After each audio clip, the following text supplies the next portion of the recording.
Warmest greetings from the Wageningen Borlaug Hall of Laureates of the World Food Prize in Des Moines, Iowa.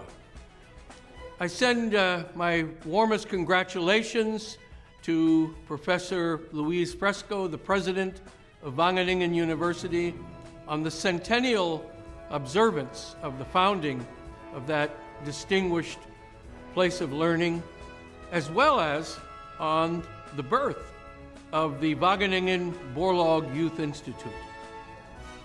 You know, in the second decade of the 20th century, two events took place, far apart, but now related. In 1914, in the American state of Iowa, Norman Borlaug was born on a farm outside the little town of Fresco. 4 years later, Wageningen University was established in the Netherlands. This was a time when World War I had swept across Europe, and it would leave terrible hunger and starvation in its wake. And while the Netherlands escaped that period, in World War II, of course, the Dutch people had to experience the hunger winter in 1944 and 1945.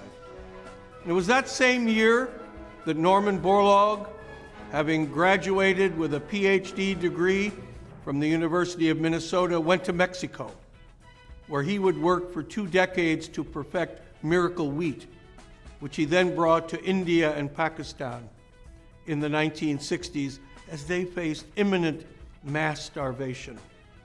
And those countries adopted his seeds, his approach to agriculture, and the famine was averted. And Borlaug, whose portrait you see here, was called to Oslo in 1970 to receive the Nobel Peace Prize. And in 1986, he established the World Food Prize to be, as he said, the Nobel Prize for Food and Agriculture. I'm so proud and so pleased that President Louise Fresco is a member of the World Food Prize Council of Advisors, and that we have been able to collaborate. And now, 100 years later, in 2018, those two events, those two traditions come together on your campus as the Wageningen Borlaug Youth Institute is created.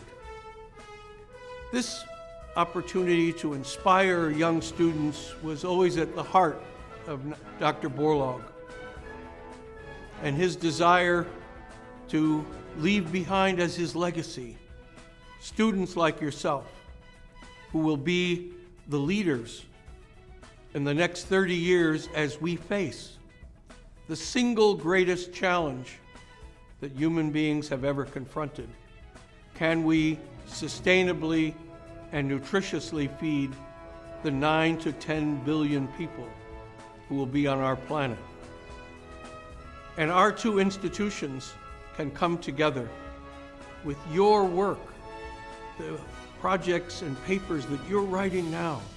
This is the beginning of the process where you as students can begin to focus not only on food and agriculture, but on related issues of climate and sanitation and the environment. All of these come together as part of the great issues of global food security.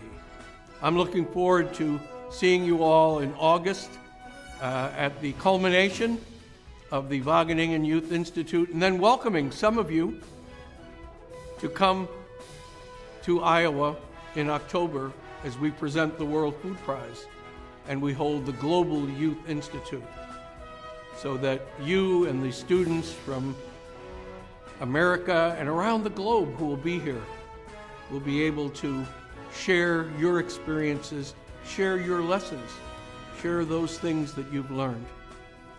Congratulations.